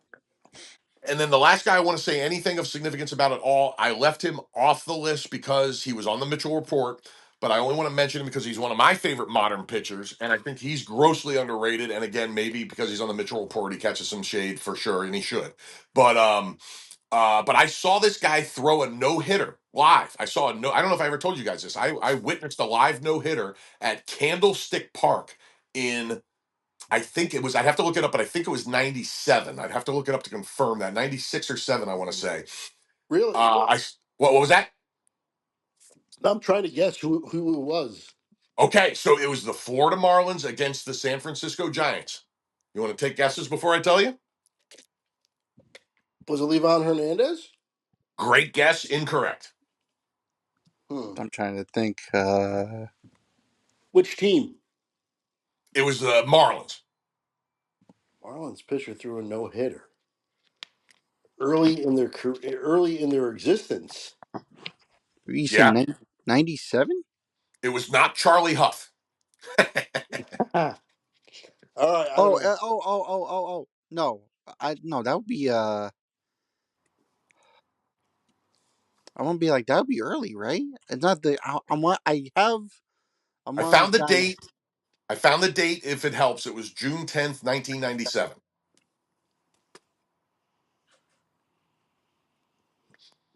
June. And by the way, it Oh would have wait, been I a. know this. I know this. I'm not what the hell? All right, I'm Oh, the Jeopardy theme is almost run out, Jordan. It's not no, it's not Al Liner. It's something Brown, right? Something Brown? You it's got it, Kevin dude. Brown. Kevin Brown. As soon as he said Brown, I got I it. can't believe you pulled that one out. That's awesome. That's Yeah, I know awesome. my baseball. Yeah, especially since you were either not born or really young when that happened. That's freaking awesome. 97 I was not born. I was born in 98. That's awesome. That's so awesome. Yeah. So I was at this game, and it would have been. And what really sucks about it is it would have been a perfect game, but the damn Giants leadoff hitter leaned into a pitch in the 8th inning and got on first base with a hit batsman. The home crowd. It was so obvious that he leaned into the pitch that the home crowd booed him. Yep. So I saw a no hitter, and the last side note about that is I was my I was in San Francisco I would have been 23 in 97. And I was there with my mom and my sister because my mom was on a business trip. And we decided to tag along and go watch some baseball and go see Alcatraz and stuff like that. And we picked this game. The only reason we picked this game is because we wanted to go see Hideo Nomo pitch at the Dodgers Stadium, but it was sold out. Oh my goodness! Because of the so if it wasn't sold out, you would have went to the other game. Exactly. Oh my god, that's awesome! That's pretty cool. Yep. So yeah, I got to see a no hitter, and my sister halfway through the game. My sister. Now I was getting weird and superstitious, and I started. I had one of those old. Remember those old disposable cameras, Craig, that people Oh would use yeah, at weddings and stuff. yep. So I'm taking pictures of the scoreboard starting in like the third inning, right? And by the way, on those old disposable cameras, I might as well have taken that picture from 3 Mile Island in Pennsylvania because it looks like it's 1,000 miles away. But uh, about the fifth inning, my sister leans over and goes, "This game's kind of boring. Would you mind if we got out of here?"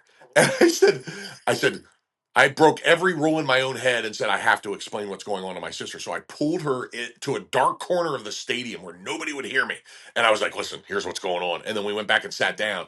And the whole time, I'm thinking, "Oh my god, if when this no hitter ends, it's going to be my fault." And then we actually got to the end, and my sister enjoyed the last half of the game because she knew it was something fun. Oh, that's awesome. Oh man. So yeah, Kevin Brown, I thought he was awesome, man, and he was a crazy man. But and the Mitchell report just kept him from mentioning him any further than I just did. Oh, that's cool. And that's it, man, for me, finally. Um, I got one thing because Cool. we mentioned Zach Greinke, Mhm. and just like I'm pretty sure we had every single list. You guys up for a couple of Zach Greinke stories? Yeah, heck yeah. Sure. All right, so here's one where his teammate Colin Snyder uh, was talking about they're playing cards before the game. So he goes, "We're playing cards before the game." They were all the guys were talking about collecting stuff. So Dylan Coleman goes to Greinke and says, "Greinke, what do you collect?" He goes, "You collect anything cool?" Zach Greinke and I could totally see Zach Greinke saying this too. He goes, "I just got a bunch of houses." What do you And say? I then got a I bunch of what? houses. I just have a bunch of houses. That's awesome. And then here's one from Nicky Lopez, former Royal. He goes, "I was sitting on the bench with him, and we're facing someone who really likes cats. So I lean over to Granky and go, 'You can't trust anyone who likes cats.' And Zach Greinke goes, 'Yeah, man, you can't.'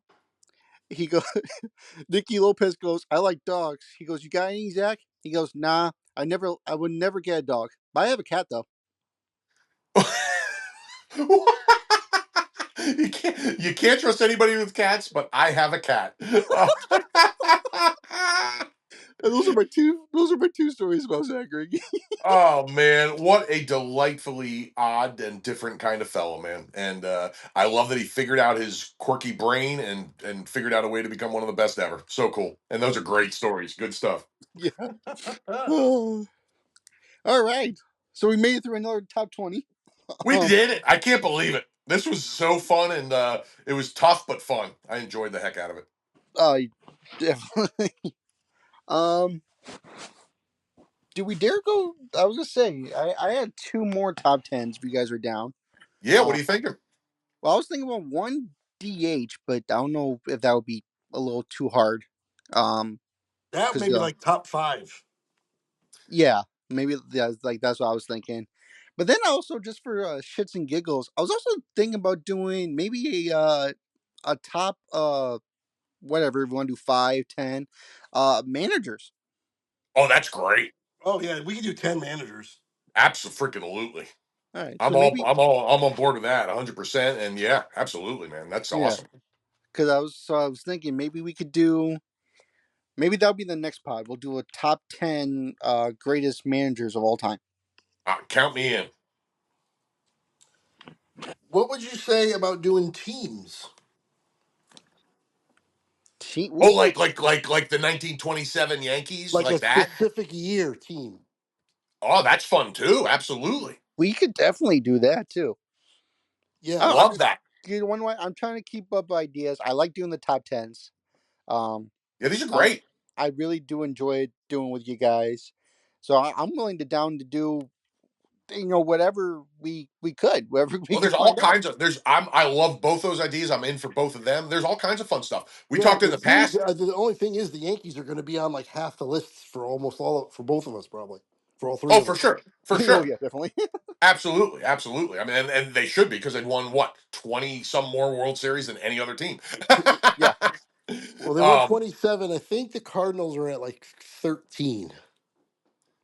yeah, because I Oh, know yeah. the Red Sox and the A's are tied for third with 9. So maybe the Cardinals have 11. It's something like that. But either way, they've more than doubled the next team. No doubt, no doubt. Right. But yeah, it would still be fun because I mean, even within that, you can compare the great Yankee seasons. You know what I mean? Like who's Yeah, better, 27 or 42? I don't, or whatever, or 2002 Right. or I don't know, 98. 1998, 1998. So, spoiler alert, that's going to be my number one team. Well, I don't blame you. Uh, Another couple fun things that we talked about in the past. I think Jordan, they might have come up that time we did one by ourselves, just that one time, mhm. where I was talking about favorite like pitching styles, like the favorite like Tiants of the Oh, world, yep. that kind of stuff, and Yeah, we also did. favorite batting stances. Yeah, we could Because do you definitely guys do that remember? too. Craig? Do you remember Mike Easler? Yeah, of course I remember Mike Easley. Yep, he was on the That Yankees for a guy, little while.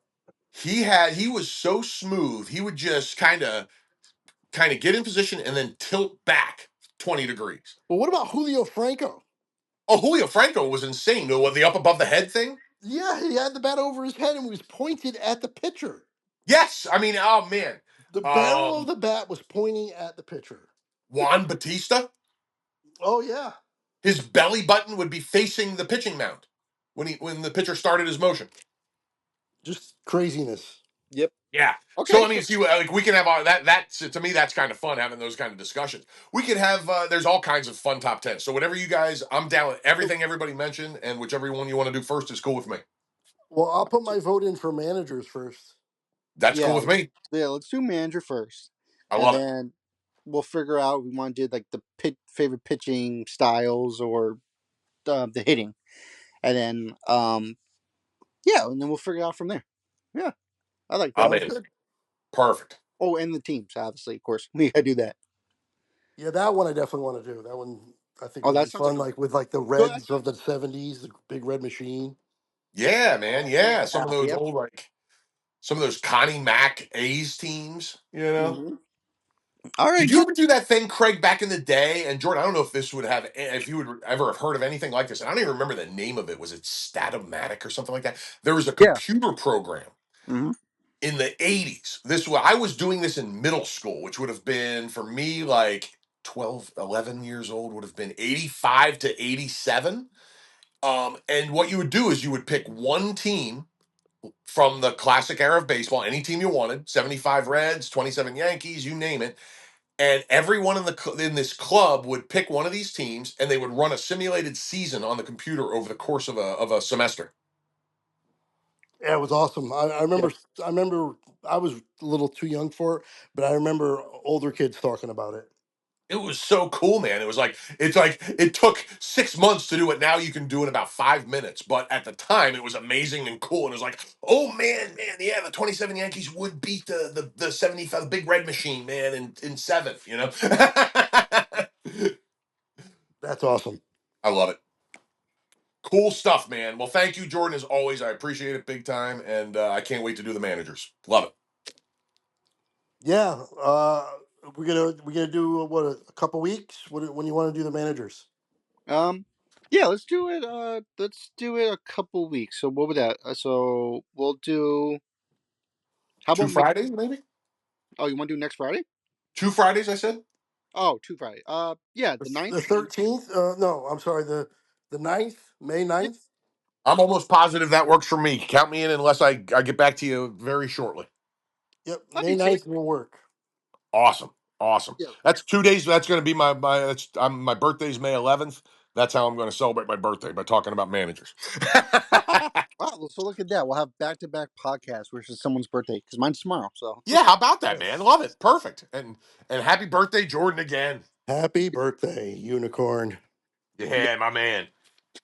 Thank you guys. I appreciate it. And then yeah. So as decided, we'll do the top 10 managers of all time next pod.